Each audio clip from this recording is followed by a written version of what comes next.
গত পার্টে আমরা দেখেছিলাম হিউন তো তার সুপার পাওয়ার দিয়ে মানুষের মাথার উপরের এস লাইনগুলো দেখতে পায়, যার মাধ্যমে কে কার সাথে সম্পর্কে আছে বা পরকীয়ায় আছে সেই সব জানা যায়। তবে একটা অদ্ভুত চশমা ছিল, আর এই চশমা যেই পরতো সেও হিউনের মতোই প্রত্যেকটা মানুষের মাথার এস লাইনগুলো দেখতে পেত। কয়েক হাত ঘুরে এই চশমাটা এসে পড়েছিল হিউনের বান্ধবীর কাছে, কিন্তু একদিন এক দুর্ঘটনায় সে কোমায় চলে গেলে তার সেই চশমারও আর কোনো হদিস পাওয়া যায় না। তাদের ক্লাসেরই একটা মেয়ে সেই চশমাটা চুরি করেছিল, কিন্তু তাকেও কে বা কারা কিডন্যাপ করে নিয়ে যায়। আর এই সব কিছু নিয়ে ডিটেকটিভ জিউক কাজ করতে থাকে। তবে সে কি পারবে এই সব কিছুর আসল রহস্য বের করতে আর আসল কালপ্রিটকে খুঁজে বের করতে? সেটাই দেখবো আজকের পার্টে। চলুন তাহলে শুরু করা যাক। হিউন যখন জিউককে সবকিছু খুলে বলে, জিউক তখন বলতে থাকে যে হিউন কি বলতে চাইছে। যাদের মধ্যে শারীরিক সম্পর্ক আছে তারা এস লাইন দ্বারা যুক্ত থাকে, আর সেই লাইন নিজের চোখে দেখে। হিউনও তার কথায় সায় দেয়, বলে হ্যাঁ সে দেখে তো। জিউক তো তাকে কোনোভাবেই বিশ্বাস করতে চায় না। এমনটা কি করে হয়? এমন অদ্ভুত কাণ্ড আদৌ কখনো সত্যি হওয়া সম্ভব নাকি? জিউকের এসব কথাবার্তা শুনে হিউন বলতে থাকে সে জানতো যে জিউক তাকে বিশ্বাস করবে না, এই বলেই সে সেখান থেকে চলে যেতে নেয়। জিউক তো তখন সাথে সাথে তাকে থামায় আর বলে তার কি ধারণা সিয়নের এই এস লাইন দেখার কারণেই অ্যাক্সিডেন্টটা হয়েছে, কেই কাজ করেছে? হিউন বলে অনেককেই সে হুমকি ধামকি দিয়েছে, তাদের যে কেউই হতে পারে, তাই সে শিওর হয়ে কারো নাম বলতে পারছে না। এরপর জিউক বলে সে নিশ্চয়ই সারা পৃথিবীতে অসংখ্য লাল রেখা দেখে, আর সে কারণেই সানগ্লাস পরে থাকে। দেখা যায় হিউন তার সেই কথার আর কোনো জবাবই দেয় না। এরপরে আমরা হিউনকে সিয়নের সাথে দেখি। সে সিয়নের মাথার উপর এস লাইন দেখতে পায়। হঠাৎ করেই সেই লাইনটা আর দেখা যায় না। তার লাইফ সাপোর্ট মেশিনেও সোজা রেখা দেখা যায়। এটা দেখেই তো হিউন অস্থির হয়ে যায়। সে বারবার সিয়নের নাম ধরে ডাকতে থাকে, তাকে উঠতে বলে। হঠাৎই সিয়ন চোখ খুলে তাকায়। হিউন তো বেশ ভয় পেয়ে যায় আর চিৎকার করে ওঠে, কারণ সে তো ভেবেছিল সিয়ন মারা গেছে। ঠিক তখনই তার ঘুম ভেঙে যায়, অর্থাৎ সে এতক্ষণ স্বপ্ন দেখছিল। দেখা যায় ক্লাসে বসে বসেই সে ঘুমিয়ে পড়েছিল, আর তখনই এই দুঃস্বপ্ন দেখেছে। টিচার তখন এটা খেয়াল করে তাকে ভাবে ক্লাসে ঘুমাতে বারণ করে, কারণ এটা মোটেই ঠিক না। তখন তার বন্ধুরা কিয়ং আর জুন তাকে নিয়ে উদ্বিগ্ন হয়ে পড়ে, আর সে ঠিক আছে কিনা সেটা জানতে চায়। এরপর তারা তাকে নিয়ে বাইরে ঘুরতে যেতে চায়। হিউন বলে তাকে কাজে যেতে হবে, সে এখন ঘুরতে যেতে পারবে না। এরপরে আমরা মেইজান নামের একটা মেয়েকে দেখতে পাই। মেয়েটি সিয়নদের স্কুলেই চাকরি করে, সেই স্কুলেরই একজন স্টাফ। আমরা দেখি মেইজান চশমা পরে আছে, আর সেও ঠিক একইভাবে এস লাইন দেখতে পাচ্ছে। সেই সময় ঠিকমতো কাজ না করার জন্য তার সিনিয়র তার উপর বেশ রাগারাগি করছিল। সে তখন তার সিনিয়রের মাথার উপর খেয়াল করে, কিন্তু সেখানে তো কোনো এস লাইনই দেখা যাচ্ছিল না। তাই সে এটা নিয়েই চিন্তা করতে থাকে যে তার মাথার উপরে কোনো এস লাইন নেই কেন। সে এরপর আশেপাশের সবার এস লাইন দেখতে থাকে। এরপরই লাঞ্চের সময় হয়ে যায়। যখন মেইজান তার সহকর্মীদের সাথে ক্যান্টিনে বসে লাঞ্চ করছিল, তখন তারা সবাই মিউজিক টিচারকে নিয়ে কথা বলে, যে দেখতে খুবই হ্যান্ডসাম। সবাই তো তার উপর একেবারে ফিদা। তার কোনো গার্লফ্রেন্ড আছে কিনা সবাই সেই নিয়েই আলাপ করছিল। মেইজান তখন দেখে মিউজিক টিচারের মাথার উপর কোনো এস লাইন নেই। এটা দেখে তাকে বেশ খুশি বলেই মনে হয়, কারণ সে তো মিউজিক টিচারকে পছন্দ করে। তাই সে মনে করে যেহেতু তার টিচারের মাথার উপর কোনো এস লাইন নেই, তার মানে তার কারোর সাথে সম্পর্কও নেই, তাহলে তার এখানে একটা সুযোগ তো অবশ্যই আছে। সেদিন রাতের বেলায় আমরা মেইজানকে একটা উইগ পরে একটা হোটেলের সামনে এসে দাঁড়িয়ে থাকতে দেখি। হিউন এই হোটেলেই চাকরি করে। ওদিকে জিউক ডংসুককে বলে যে হিউজিন সিয়নকে ধাক্কা দিয়ে ফেলে কোথাও পালিয়েছে, নাহলে তাকে খুঁজে পাওয়া যাচ্ছে না কেন। ডংসুক তখন বলে ওই শিক্ষকই হয়তো সিয়নকে মেরেছে। জিউক বলে তার মারার সম্ভাবনা কম, কারণ তার উচ্চতার ভীতি রয়েছে, সে ছাদ থেকে কাউকে ফেলে দিতে পারে না, তার এত সাহস নেই। ডংসুক বলে হয়তো সিয়নই নিজেকে নিজে শেষ করতে চেয়েছিল। জিউক হয়তো একটু বেশিই ভাবছে, তবে হিউন নিশ্চিত তেমন কিছুই নয়। সিয়ন কখনোই নিজেকে শেষ করতে চায়নি। ওই চশমাটির ভেতরেই সব রহস্য রয়েছে। চশমা পরার পরই সিয়ন অন্য মানুষ হয়ে যেত। এদিকে কিয়ং আর জুন হিয়নের হোটেলে চলে যায়। সে তখন তাদের সেখানে দেখে বলে তারা কেন এখানে এসেছে, এখানে কম বয়সী কেউ আসতে পারে না। কিয়ং তখন বলে কেন, সেও তো কম বয়সী, সে আসতে পারলে তারা কেন পারবে না? কিয়ং তখন চেষ্টা করে জুনের দিকে হিয়নকে ঠেলে দিতে, কারণ সে জানে জুন হিয়নকে পছন্দ করে। তখনই তারা লক্ষ্য করে সেখানে অদ্ভুত চুলের কেউ এসেছে। কিয়ং এর কাছে তাকে খুবই পরিচিত মনে হচ্ছিল। এটা আসলে সেই মেইজান। সে এখানে একটা রুম নেয়, আর সেই রুমে একাই যায় আর কারো উদ্দেশ্যে বলতে থাকে সে অনেক পুরুষের সাথে সময় কাটিয়েছে, তবে তাকে দেখার পর থেকে তার প্রতি আকর্ষণ তার অনেক বেশি বেড়ে গেছে। এখানেই কিছুটা সময় একা একা কাটিয়ে এরপর সে সেখান থেকে বের হয়ে যায়। তখন তাকে কিয়ং দেখে বলে তাকে দেখতে অনেকটা তাদের স্কুলের একজন স্টাফের মতো মনে হচ্ছে। এদিকে মেইজান তো তার বাড়িতে চলে যায়। তার অ্যাপার্টমেন্ট এতই ছোট যে সেখানে সে ঠিকমতো থাকতেও পারে না, তাই সে মাঝে মধ্যেই হোটেলে গিয়ে থাকে একটু রিফ্রেশমেন্টের জন্য। ওদিকে জিওক হিয়নের ডায়েরি থেকে জানতে পারে ছোটবেলায় সে তার ড্রয়িং এর মাধ্যমে তার মাকে জানিয়েছিল যে তার বাবা আর খালার সম্পর্ক আছে। এই কারণেই তার মা তার বাবাকে মেরে ফেলেছিল, যাকে এরপরই জিওক হাসপাতালে যায়, যেখানে হিয়ন ও সিয়নকে দেখতে এসেছে। জিওক তখন হিয়নকে জিজ্ঞেস করে সিয়নের মাথার উপর কি কোনো এসলাইন আছে। হিয়ন তো এই সম্পর্কে তাকে কিছুই জানাতে চায় না, তবে শেষ পর্যন্ত কথায় কথায় জিওক এটা জানতে পারে যে সিয়নের মাথার উপর একটা রেড লাইন আছে। এই কথা জানতে পেরে সে বলতে থাকে তো লাইনটি কার সাথে সংযুক্ত আছে সেটা তো জানা দরকার, হয়তো ওই ছেলেটিই তাকে খুনের চেষ্টা করতে পারে, তাই এখন তাকে খুঁজে বের করাটা খুবই দরকার। বাড়ি ফিরেই হিয়ন টিভিতে দেখে এক খুনিকে ধরা হয়েছে। তার মুখ হাসি হাসি আর তার চোখে একটা চশমা, যেটা এস লাইনের চশমা। হিয়ন এবার বুঝতে পারে আসলে এই পৃথিবীতে অনেকগুলো এস লাইনের চশমা রয়েছে, শুধু একটা নয়। সে তো এতদিন ভাবতো যে একটা চশমাই বুঝি হাত বদল হচ্ছে, কিন্তু তার ধারণা পুরোপুরি ভুল ছিল। এই চশমার রহস্য কি আর কে এই চশমাগুলো সবার কাছে রেখে যাচ্ছে তা তো আমরা পরবর্তীতেই জানতে পারবো। এরপরই মেইজানকে দেখা যায়, সে মিউজিক টিচারের সাথে ছিল। তারা দুজন অনেক গল্প করে। সে জানায় তার খুব অভিনেত্রী হওয়ার শখ। মিউজিক টিচার এই কথা শুনে তার বেশ প্রশংসা করে। মেইজান তখন কল্পনা করে তাদের দুজনের এস লাইন সংযুক্ত হয়ে গেছে। এসব কল্পনা করেই সে মনে মনে বেশ খুশি হয়। এদিকে স্কুল ছুটির পর জুন হিউনের কাছে যায়। দুজন মিলে যায় সুইমিং করতে। হঠাৎ করে হিউন লাফ দিয়ে পানিতে পড়ে। সে অনেকক্ষণ উঠে না আসলে জুন তো ভয় পেয়ে যায় আর নিজেও লাফ দেয়। তখন হিউন বেশ হাসতে থাকে, অর্থাৎ সে তার সাথে মজা করছিল। অনেকটা সময় পর সে খুব ভালো কিছু সময় কাটায়। এরপরই তারা সেখান থেকে উঠে আসে, কিন্তু অনেকক্ষণ পানিতে থাকার কারণে হিউনের তো ঠান্ডা লাগতে থাকে, তাই জুন নিজের কোটটা তাকে পরিয়ে দেয়। তারা দুজন এবার গল্প করতে থাকে। হিউন এক সময় গল্প করতে করতে এস লাইনের সম্পর্কে বলে। এই সব কিছু শুনে জুন বলে তার উপর কয়টি এস লাইন আছে। হিউন জানায় যে তার মাথার উপর একটিও এস লাইন নেই। হিউন তখন তাকে জিজ্ঞেস করে সে কি তার কথা বিশ্বাস করছে। জুন বলে হ্যাঁ, সে তার সব কথাই বিশ্বাস করছে। হিউন কেন তার সাথে মিথ্যা বলবে। হিউনের তার এই কথাটা খুবই ভালো লাগে। সেদিন সারা রাত সে শুধু জুনের কথাই ভাবে। এদিকে পুলিশ স্টেশনে একজন মহিলা আসে কোনো কেসের ব্যাপারে কথা বলতে। সে তো এসেই কেস বাদ দিয়ে জিওকের সাথে ফ্লার্ট করার চেষ্টা করে। এসব দেখে ডংসুক জিজ্ঞেস করে তার কি কোনো গার্লফ্রেন্ড আছে। জিওক বলে না, তার আপাতত কেউ নেই, তবে তার একজনের ব্যাপারে আগ্রহ আছে। আমরা জানতে পারি তার আগ্রহ ইউজিনের ব্যাপারে। ওদিকে মেইজান প্রতিদিনকার মতো ওই হোটেলে যায়। হিউন তখন তার রুমের সামনে দিয়ে যাওয়ার সময় ভেতরে কিছু শব্দ শোনে। মেইজান একা একাই বিড়বিড় করে যাচ্ছে। মেইজানের এই ঘরের দেয়ালে একটা ছিদ্র আছে। সেই ছিদ্র দিয়ে অপর ঘরের সবকিছু দেখে। এবারও সারা শব্দ পেয়ে সে ওই ছিদ্র দিয়ে তাকায়। তখন সে দেখতে পায় এটা আর কেউ নয়, তার প্রিয় মিউজিক টিচার। হিউন তো একেবারেই হতভম্ব হয়ে যায়। সে তখনই কিছু একটা ভেবে তার মাথার উইগ খুলে ফেলে আর হিউনের কাছে গিয়ে বলে সে আরো কিছুদিন এখানে থাকতে চায়। হিউন তো তাকে দেখে অবাক হয়ে যায়। তার মানে কিয়ং এর ধারণাই সত্যি, এটা তাদের স্কুলের স্টাফ মেইজান। এরপরই দেখা যায় মেইজান একটা সিলিন্ডার তুলে নেয় আর সেটা দিয়ে সে মিউজিক টিচারের গার্লফ্রেন্ডকে এক বাড়ি দিয়ে অজ্ঞান করে ফেলে। তারপরে সে তাকে বেঁধে নিজের ঘরে রেখে দেয়। এরপর নিজে সুন্দর করে পরিপাটি হয়ে সেজে একটা পানির বোতলে ঘুমের ওষুধ মিশিয়ে মিউজিক টিচারের ঘরে চলে যায়। মিউজিক টিচার তো তাকে দেখে খুবই অবাক হয়। মেইজান তখন তার মনের সব কথা মিউজিক টিচারকে খুলে বলে।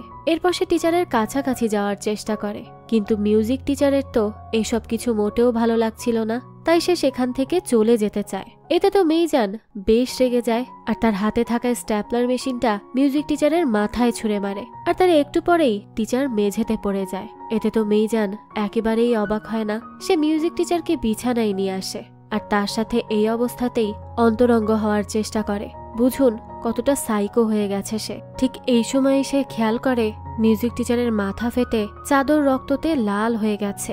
এই অবস্থায়ও মেইজান তাকে ছাড়তে চায় না। মিউজিক টিচারের চোখ খুলে যায় তখন, আর সে তাকে সরানোর চেষ্টা করে, কিন্তু কোনোভাবেই লাভ হয় না। একসময় অতিরিক্ত রক্তক্ষরণে টিচার সেখানেই মারা যায়। মেইজান তখন চিৎকার করে কাঁদতে থাকে আর নিজের শরীরে স্ট্যাপলার দিয়ে আঘাত করতে থাকে নিজেকে শায়েস্তা করার জন্য। আসলে এই মেয়ে সাইকো হয়ে গেছে। ওদিকে হিউন মিউজিক টিচারের গার্লফ্রেন্ডকে দেখতে পায়, যার হাত পা মুখ সব বাঁধা ছিল। হিউন তখন তাকে ছাড়িয়ে দিলে সে হিউনকে সবকিছু খুলে বলে। এরপরে হিউন সেই ঘরে যায়, আর তখনই দেখতে পায় সেখানে মিউজিক টিচারের মৃতদেহ পড়ে আছে। এটা দেখেই তো সে অবাক হয়ে যায়। পরবর্তীতে ঘটনাস্থলে চলে আসে পুলিশ, অর্থাৎ জিওক। হিউন তাকে বলে সে মেইজানের চোখে এস লাইনের সেই চশমাটা দেখেছিল। এছাড়াও মিউজিক টিচার আর মেইজান তাদের দুজনের মাথার এস লাইন সংযুক্ত না। জিওক তখন জানতে চায় সে নিশ্চিত এটা সেই চশমা। হিউন বলে হ্যাঁ, সে একেবারেই নিশ্চিত। এই চশমা পরলেই মানুষের ব্যক্তিত্বে এক অদ্ভুত পরিবর্তন চলে আসে, আর সেটা সে মেইজানের মধ্যেও দেখেছে। এই সব কিছু শুনে জিওকের তো আরো বেশি চিন্তা বেড়ে যায়। সে এবার চশমাটার খোঁজ করতে আবারও সেই হোটেলে যায়, আর সেখানে অনেক খোঁজাখুঁজির পর বাথটাবে চশমাটা পেয়ে যায়। এই চশমা পরেই তো জিওক চমকে ওঠে, দেখতে পায় তার মাথার উপর অসংখ্য লাল রেখা। আমরা তখন অতীতের এক ঝলক দেখতে পাই, যেখানে দেখা যায় কিভাবে জিওক আদর করে সিয়নকে বড় করেছে। প্রথমে জিওক সিয়নের অনেক যত্ন করত, তবে ধীরে ধীরে তাদের মধ্যে দূরত্ব সৃষ্টি হয়, কারণ জিওক স্বাধীনতা চায়, যা সিয়নের জন্য সে পরিপূর্ণভাবে পায় না। সিয়ন যেন তার গলার কাটা। সিয়নও ধীরে ধীরে নিজের মতোই বড় হতে থাকে।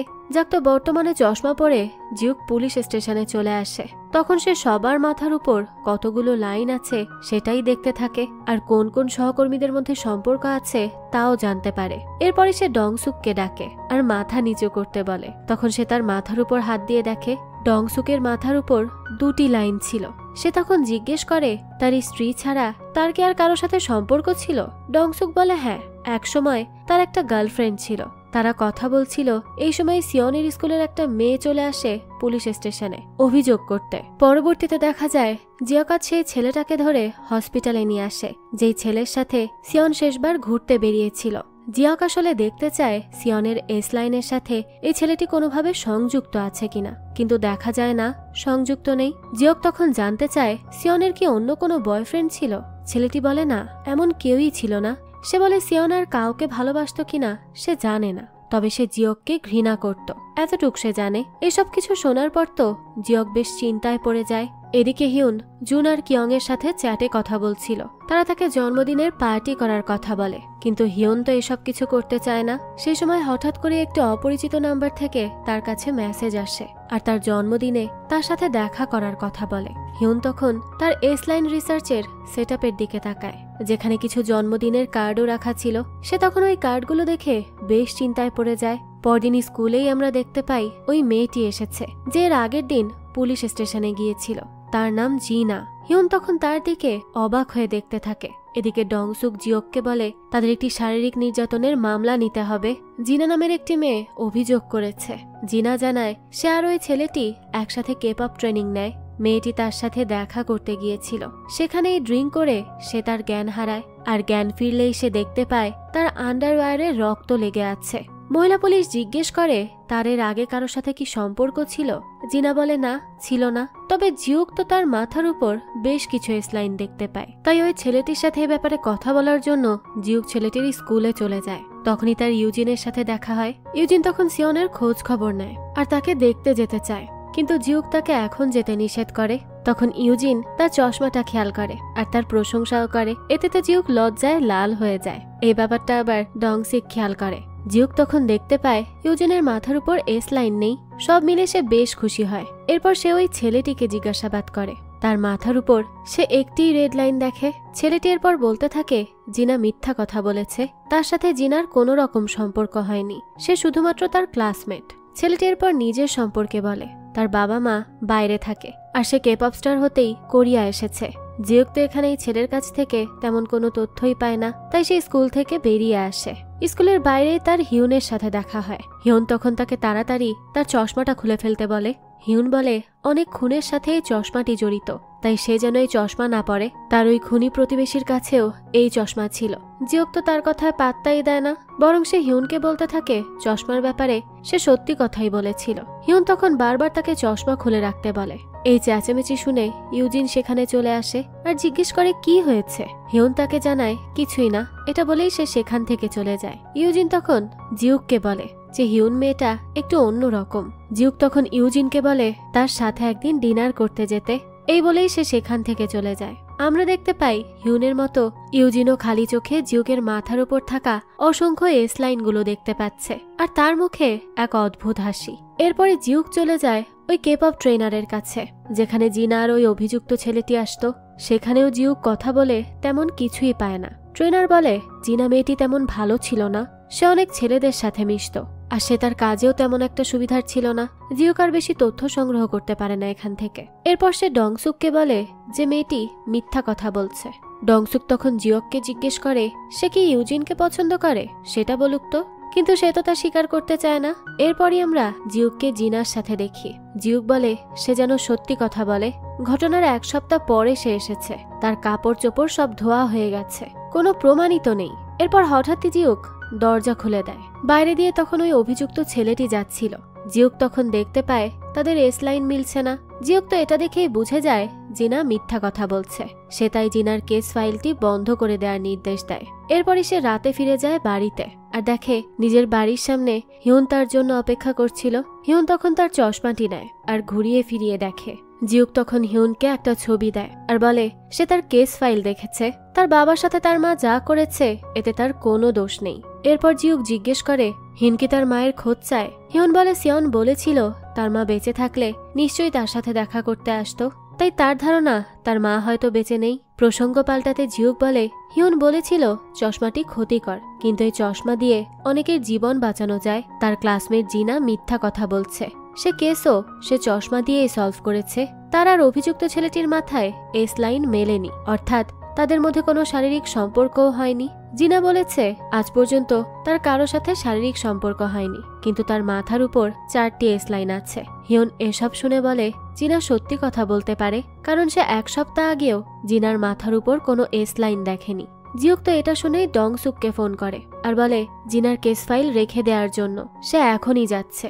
এরপরই ডংসুক আর জিউক অভিযুক্ত ছেলেটির অ্যাপার্টমেন্টে চলে যায়। বারবার কলিং বেল বাজানোর পরও কোনোই সারা শব্দ পাওয়া যায় না। অনেকক্ষণ ধাক্কানোর পর ছেলেটি দরজা খোলে। জিউক বলতে থাকে বাহ, তার ঘর তো বেশ পরিপাটি করে গোছানো। ছেলেটি তখন বলে তার পরিষ্কার পরিচ্ছন্নতার বাতিক আছে, তাই সে সবকিছু পরিপাটি করে রাখে। এরপর জিউক জিজ্ঞেস করে তারা সেদিন কোথায় বসেছিল। ছেলেটি তাকে তা দেখিয়ে দেয়। ছেলেটির কাছে জিউক সেদিনের ড্রিঙ্কের বোতল চায়। কথা শুনে ছেলেটি বলতে থাকে সে বোতল ফেলে দিয়েছে, সেটা তো নেই। এরপরই ছেলেটি এক প্রকার তাদের বাড়ি থেকে বেরি করে দেয়। এদিকে হিউনকে দেখা যায় ওই হোটেলে যেতে, যে হোটেলে সে আগে চাকরি করত। তবে মেইজানের দুর্ঘটনার পর থেকে হোটেলটি বন্ধ আছে। সে তার কাছে থাকা চাবি দিয়েই দরজা খোলে। ঠিক তখনই চলে আসে জুন। সে বলতে থাকে সে কতক্ষণ ধরে হিউনকে কল করছে, সে তো তার কলই রিসিভ করেনি। তাই চিন্তিত হয়ে সে তার পেছন পেছন চলে এসেছে। এরপরই জুন তাকে এখানে আসার কারণ জিজ্ঞেস করে। হিউন বলে তার কিছু জিনিস এখানে রয়ে গেছে। জুন তো এমনিতেই ভয় পেয়েছিল, তাই সে হিউনকে জিজ্ঞেস করে তার কি এখানে ভয় লাগছে না। হিউন তখন মজা করার জন্য উল্টো পাল্টা কথা বলে। জুন তো বেশ ভয় পেয়ে যায় আর তাকে জড়িয়ে ধরে। তারা তখন বেশ কাছাকাছি চলে আসে আর একসময় জুন তাকে কিস করতে চায়, কিন্তু হিউন তখন আয়নার দিকে তাকায় আর দেখতে চায় তাদের এস লাইন সংযুক্ত হয়েছে কিনা। এরপরই সে জুনকে জড়িয়ে ধরে আর কিস করে। এদিকে জিউক ডংসুককে নিয়ে যায় সেইখানে যেখানে ও ছেলেটা ময়লা ফেলেছে। ময়লার ব্যাগে তার একটা সম্পূর্ণ নতুন বিছানার চাদর দেখতে পায়। ডংসুক তখন জিজ্ঞেস করে চাদরের ব্যাপারটা সে কি করে বুঝলো। জিউক বলে সে বুঝতে পেরেছে, কারণ সে দেখেছে ছেলেটির কম্বল, বালিশের কাভার এই সবের সাথে তার বিছানার চাদরের কোনো মিল নেই। চাদরটি নতুন বিছানো হয়েছে, তবে ছেলেটির আর জিনার এস লাইন না মেলার ব্যাপারটা সে বুঝতে পারে না। এরপরই তো এই ছেলেটিকে আবার পুলিশ স্টেশনে তুলে নিয়ে আসা হয়। তখন তার দিকে তার ক্লাসের 4টি ছেলে অদ্ভুতভাবে তাকিয়ে থাকে। ডংসুক পুলিশ স্টেশনে নিয়ে গিয়ে ছেলেটিকে জিজ্ঞেস করে যে সে চাদর কেন ফেলে দিয়েছে। ছেলেটি বলে জিনা তার চাদরে শুয়েছিল, তার জার্মোফোবিয়া আছে, সে অন্যের ব্যবহার করা জিনিস ব্যবহার করতে পারে না, তাই ফেলে দিয়েছে। ডংসুক তখন জিজ্ঞেস করে তাহলে তার চাদরে জিনার রক্ত কেন। ছেলেটি বলে সে এসবের কিছুই জানে না, হতে পারে তার পিরিয়ড হয়েছিল বা অন্য কিছু। এই সময় জিওক আসে আর ছেলেটির সাথে অন্যভাবে কথা বলে। জিওক বলতে থাকে যে সে জানে তার কোনো দোষ নেই, জিনা তার পেছনে পড়েছিল, তার মতো সুন্দর ছেলেদের পেছনে সব মেয়েরাই পড়ে থাকে। ছেলেটি এবার একটু স্বস্তি বোধ করে আর বলে আসলে জিনা তার পেছনে পড়েছিল আর সেই রাতেও সে বারবার ড্রিঙ্ক করতে চাইছিল, সে তো বাড়িতেই ফিরতে চাইছিল না, সে তখন বিয়ার কেনার জন্য যায়। জিওক বলে তার মতো অল্প বয়সী মানুষের বিয়ার কিনতে পারার কথা না। ছেলেটি বলে সে সত্যি কথা বলছে, তারা দোকানে সিসিটিভি ফুটেজ দেখতে পারে চাইলে, ওই দোকানে আইডি কার্ড যাচাই করে না। জিওক তখন তার কথার সত্যতা যাচাই করে, আসলেই সেই ছেলেটি সেদিন বিয়ার কিনতে গিয়েছিল। ওই সিসিটিভি ক্যামেরায় তখন 4টি সন্দেহজনক ছেলেকে দেখা যায়। ছেলেগুলো যখন যাচ্ছিল তখন তাদের মাথায় যতগুলো এস লাইন ছিল, ফিরে আসার সময় একটি করে এস লাইন বেড়ে গেছে। একটি ছেলের মাথায় শুধুমাত্র একটিই লাইন ছিল। এরপরই তো এই সবগুলো ছেলেকে তুলে নিয়ে আলাদা আলাদা করে জিজ্ঞাসাবাদ করা হয়। একটা এস লাইন যুক্ত ছেলেটি ছিল সবচেয়ে বেশি নার্ভাস। জিওক এবার এই ছেলেটিকেই ব্যবহার করার কথা ভাবে। ছেলেটি বারবার বলে সে কিচ্ছু করেনি। জিওক তখন তাকে গাড়িতে তোলে আর ওই অভিযুক্ত ছেলেটির অ্যাপার্টমেন্টের সামনে নিয়ে আসে। ছেলেটি তো খুব বেশি নার্ভাস হয়ে পড়ে। জিওক তখন তাকে গাড়িতে রেখে সেখান থেকে নেমে যায়। ডংসুক জিজ্ঞেস করে সে এমন কেন করছে। জিওক বলে অস্থির হয়ে যেন সে এমন কিছু একটা করে বসে যাতে তার অপরাধ প্রমাণিত হয়, এজন্যই সে এমনটা করছে। আর দেখা যায় কিছুক্ষণ পর ঠিক তাই হয়। ছেলেটি তো অস্থির হয়ে যায় আর জিউককে জিজ্ঞেস করে তারা তার সাথে এমন কেন করছে।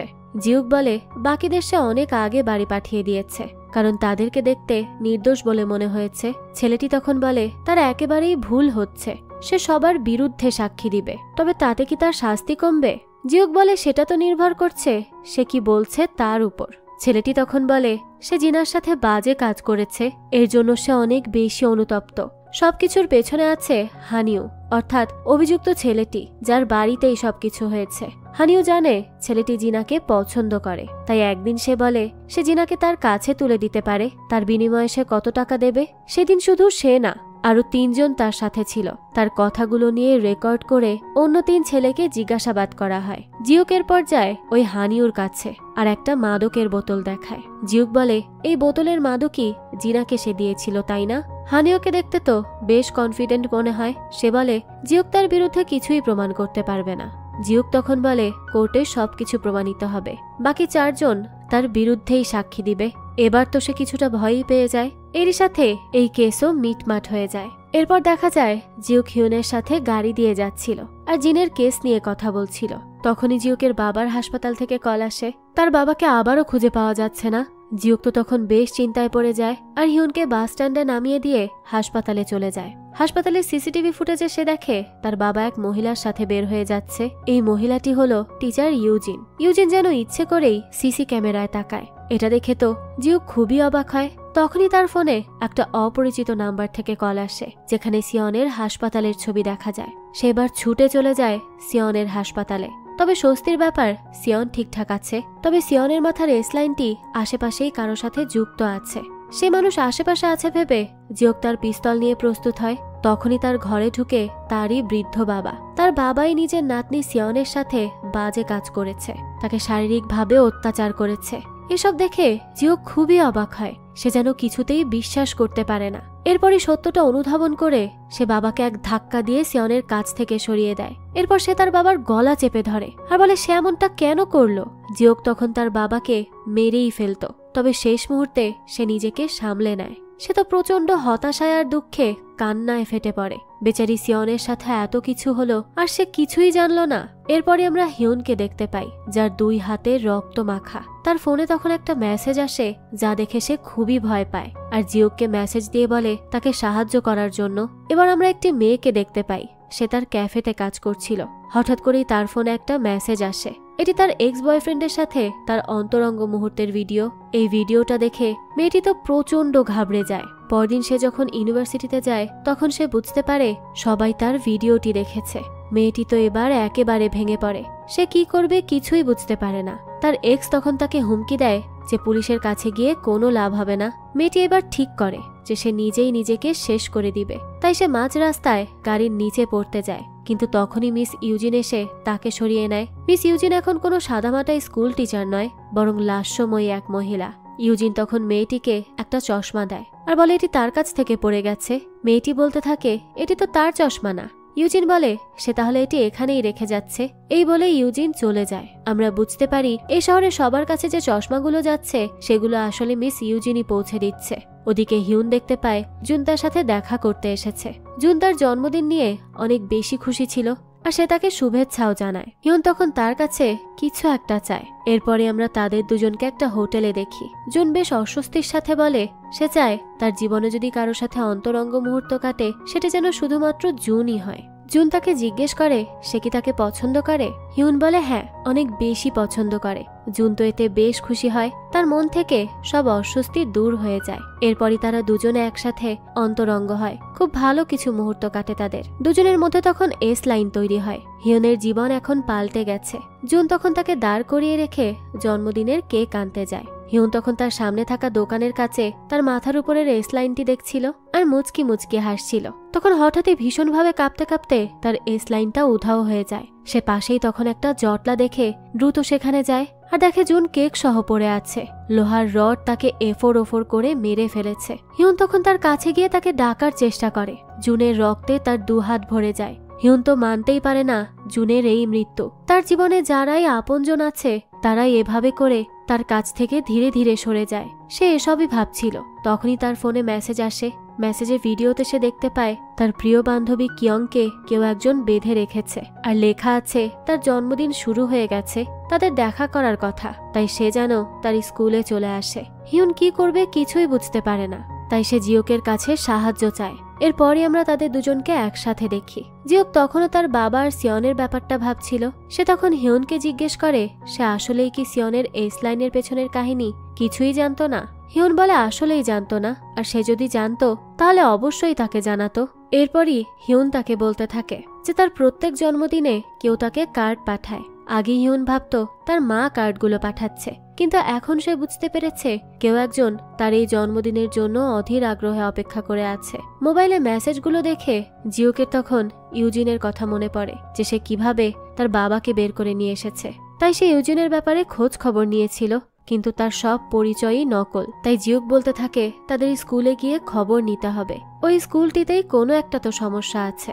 তারা দুজনে তখন স্কুলের সামনে চলে যায় আর দেখতে পায় একটা ঘরের বাতি জ্বলছে। তারা দুজন ছুটে সেই ঘরের ভিতর ঢুকে যায়। দুজন পরপর ঘরে ঢুকলেও একজন অন্যজনকে দেখতে পায় না। হিউন তখন কিয়ংকে বাধা অবস্থায় দেখে। সে তাকে বলে সে এখানে কি করে এলো। কিয়ং বলে তার মেসেজ পেয়েই সে এসেছে এখানে, তাদের একসাথে জন্মদিন পালন করার কথা ছিল। কিয়ং তখন তার শরীরে রক্ত দেখতে পায় আর জিজ্ঞেস করে তার কি হয়েছে। হিউন বলে সে পরে সবকিছু খুলে বলবে, তাদের এখন এখান থেকে বের হতে হবে। বের হয়েই সে আশেপাশে জিউককে খোঁজে।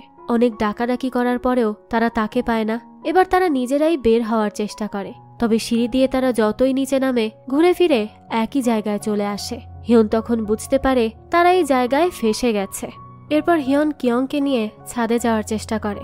জিওকো হিয়নকে খুঁজছিল। খুঁজতে খুঁজতে সে অদ্ভুত একটি ঘরের সামনে এসে পড়ে, যেখানে প্রবেশ নিষেধের সাইনবোর্ড লাগানো আছে। ঘরটির ভেতরে যাওয়ার পর সে যেন ঠিক অন্য এক জগতে চলে আসে। সেখানে অসংখ্য মানুষ ভিড় করে আছে। সবগুলো মানুষই কখনো কখনো এস লাইনের চশমা ব্যবহার করেছে। কিছুক্ষণ আগে দেখা ক্যাফের ওই মেয়েটিকেও আমরা দেখতে পাই। দৃশ্য সেখানে চলে গেলে আমরা দেখি মেয়েটি ইউজিনের আনা চশমা পরে আর তার চোখের সামনে এস লাইন দেখতে পায়।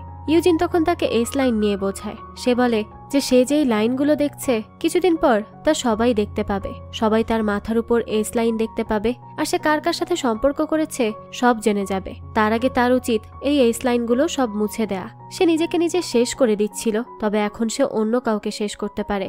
সবকিছু শুনে মেয়েটি যেন সম্মোহিত হয়ে যায়। এরপর সে যেন নতুন এক জীবনের মানে খুঁজে পায়। একের পর এক তাদের এক্সদেরকে মেরে ফেলে সে, আর মারার সময় তার চোখে মুখে এক অদ্ভুত পৈশাচিক আনন্দ সে দেখতে পায়। প্রতিবার সে একজন একজনকে মারে আর আয়নায় তার রক্তমাখা মুখের সাথে সংযুক্ত এস লাইন দেখে। প্রতিবার একটি করে এস লাইন কমতে থাকে। দৃশ্য চলে আসে বর্তমানে। ওই অদ্ভুত দুনিয়ায় আসলে আমরা দেখতে পাই মেয়েটির সামনে তার ওই বয়ফ্রেন্ড রয়েছে। সে সবাইকে তার এস লাইন জার্নির গল্প বলে। এরপর আমরা তার সামনে তার এক্স বয়ফ্রেন্ডকে দেখি, যে তার ওই ভিডিও ফাঁস করে দিয়েছে। মেয়েটি তখন ছুরি দিয়ে তার বয়ফ্রেন্ডের মাথা কেটে তাকে সেখানেই শেষ করে দেয়। তার মধ্যে বিন্দু মাত্র অনুশোচনা দেখা যায় না। ওদিকে স্কুলের ছাদে উঠে কিয়ংকে হিউন বলে সে সেই ছোটবেলা থেকে এস লাইন দেখতে পায়। কিয়ং তখন বলে সে কি লাল লাইনের কথা বলছে। হিউন তখন তার চোখেও চশমা দেখতে পায়। এটা দেখেই তো সে বেশ চমকে যায় আর কিয়ংকে চশমা খুলে দিয়ে দিতে বলে। তবে কিয়ং তো তার কোনো কথাই শোনে না। সে বলে তাদের ইউজিন টিচার বলেছে হিউন যদি মারা যায় তাহলেই সবাই এস লাইন দেখতে পাবে। কথাটা কি সত্যি? ওদিকে আমরা ইউজিনকে দেখি ধীরে ধীরে সে এগিয়ে আসছে। তাকে দেখেই মনে হচ্ছে যে সে কোনো দেবী। তার মাথার উপর অসংখ্য অসংখ্য এস লাইনের একটি আস্তরণ তৈরি হয়েছে। সে ধীর পায়ে হেঁটে হেঁটে তার সামনে কাপড় দিয়ে ঢাকা একজন মানুষের সামনে আসে। আর এই কাপড় সরলেই দেখা যায় এটা তো জিউকের বাবা। সবার দৃষ্টি তখন জিওকের দিকে যায়। জিওক তো তার বাবাকে দেখেই ছুটে তার দিকে চলে যায়। সে তার বাবার বাঁধন খোলার চেষ্টা করে। তখনই ইউজিন এগিয়ে এসে তার হাতে একটি ছুরি দিয়ে দেয়। ইউজিন তাকে জিজ্ঞেস করে সে কি সিয়নকে বাঁচাতে চায়। এরপরই সে তাকে মনে করিয়ে দিতে চায় যে এই বৃদ্ধ দিনের পর দিন ছোট্ট সিয়নের সাথে কি করেছে। সে এবার ছুরি দিয়ে তার বাবার গলা কেটে ফেলতে বলে। জিওক তো কিছুক্ষণের জন্য দ্বিধায় পড়ে যায় আর ইউজিনের কথা মতোই কাজ করতে যায়। তবে শেষ পর্যন্ত সে নিজেকে সামলে নেয়। ছুরিটি দিয়ে সে ইউজিনকেই মারার চেষ্টা করে, কিন্তু ইউজিন তো খুব সহজেই তাকে ধরাশায়ী করে ফেলে। এরপর সে নিজেই ছুরিটি নিয়ে তার বাবাকে মেরে ফেলে। জিউক তখন চিৎকার করতে থাকে, তবে কোনোই লাভ হয় না। এরপরে জিউক তার দিকে পিস্তল ধরে তাকে ছুরিটা ফেলে দিতে বলে। ইউজিন তো কোনো কথাই শোনে না।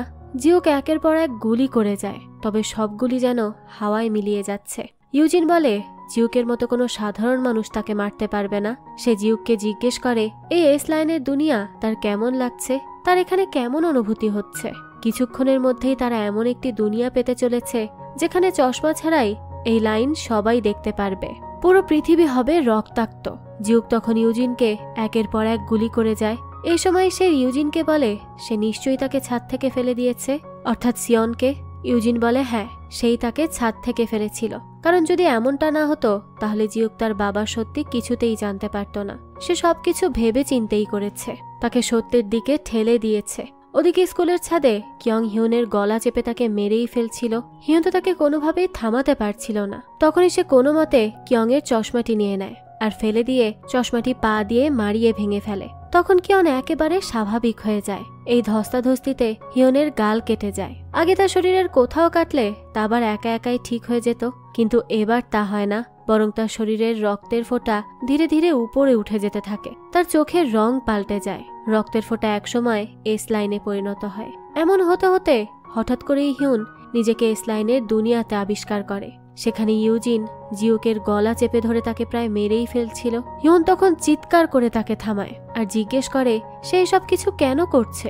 ইউজিন বলে এসব প্রশ্নের জবাব সবই হিউন আজ পেয়ে যাবে। তাকে আজকের এই শুভক্ষণের জন্যই জন্ম দেওয়া হয়েছিল।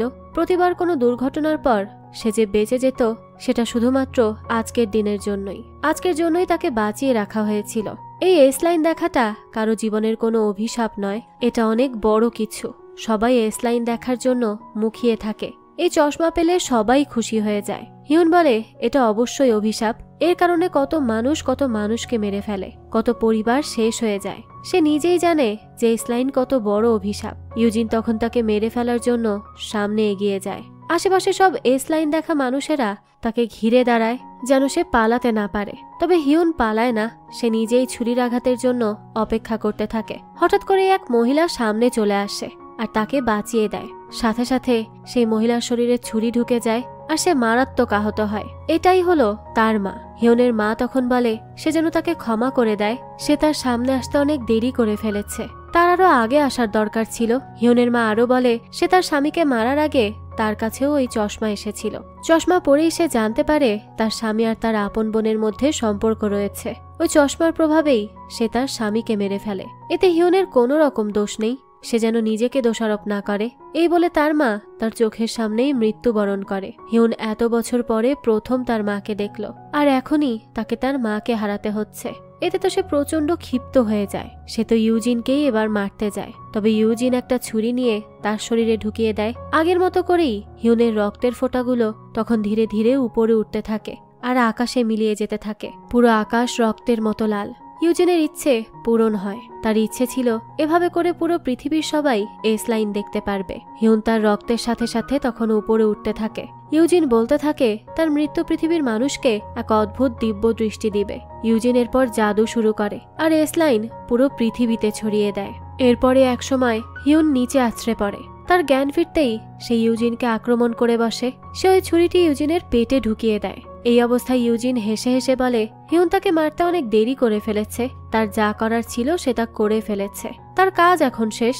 তাদের দুজনের এই পৃথিবীতে আসার লক্ষ্য পূরণ হলো। এই বলে সে সেখানেই মারা যায়। সে মারা যাওয়ার পরই সেখানে থাকা সবার হুঁশ ফিরে আসে। সে সবাইকে এতদিন সম্মোহিত করে রেখেছিল। এখন সবাই হুঁশ ফিরে পায় আর এদিক ওদিক ছোটাছুটি করতে থাকে। এই সময় জিউকেরও জ্ঞান ফিরে আসে। সেখানকার ভিড় আর ছুটোছুটিতে তার চোখে চশমা খুলে পড়ে যায়। আর চশমা খুলতেই সে নিজেকে স্কুলের ছাদে দেখতে পায়। হিউন আর কিয়ং সেখান থেকে যাওয়ার পথ খুঁজছিল। জিউক তখন ছাদের কার্নিশে চশমাটি দেখতে পায়। সে চশমা নিতে গিয়ে ছাদ থেকেই পড়ে যেতে নেয়। হিউন তখন ছুটে গিয়ে দ্রুত তাকে ধরে ফেলে। বাইরে ভীষণ হট্টগোল হচ্ছিল। সবাই আকাশে লাল আলো দেখতে পাচ্ছিল। সবাই নিজের চোখে এস লাইন দেখতে পাচ্ছিল চশমা ছাড়াই। তাই তো সবাই হুড়োহুড়ি করে ছবি তোলে, ভিডিও করে। সবাই এই আশ্চর্য জিনিস নিয়েই মেতে ওঠে। কিয়ং ওদিকে জিউকের মাথার উপর এক গাদা এস লাইন দেখে চমকে যায়। তারা বুঝে যায় এখন সবাই মানুষের মাথার উপর এস লাইন দেখতে পাবে। তার জন্য আর কোনো চশমার প্রয়োজন হবে না। এভাবেই কেটে যায় অনেকগুলো দিন। এখন সবাই সবার চোখের সামনে অন্যের মাথার এস লাইন দেখতে পায়। সবাই মাথায় হেলমেট পরে থাকে যেন এস লাইন দেখা না যায়। সবার চোখে সানগ্লাস যাতে অন্যের এস লাইন তাদের দেখতে না হয়। এর মধ্যেই আমরা হিউনকে দেখি। সে আমাদের বলে আগে সে অস্বাভাবিক ছিল, কারণ সে এই এস লাইন একাই দেখত। আর এখন সে ছাড়া বাকি সবাই অস্বাভাবিক। সবাই এখন এস লাইন দেখতে পায়। অনেকেই এই এস লাইন নিয়ে গবেষণা করে, খোঁজার চেষ্টা করে এস লাইনগুলো কেন দেখা যাচ্ছে বা কিভাবে তারা দেখতে পাচ্ছে। কেউ কিছুই খুঁজে বের করতে পারে না। মানুষ নিজেদের মানিয়ে নেয়ার আর এসবে অভ্যস্ত হওয়ার চেষ্টা করে। তখন সিয়নকে দেখা যায় যে সুস্থ হয়ে গেছে।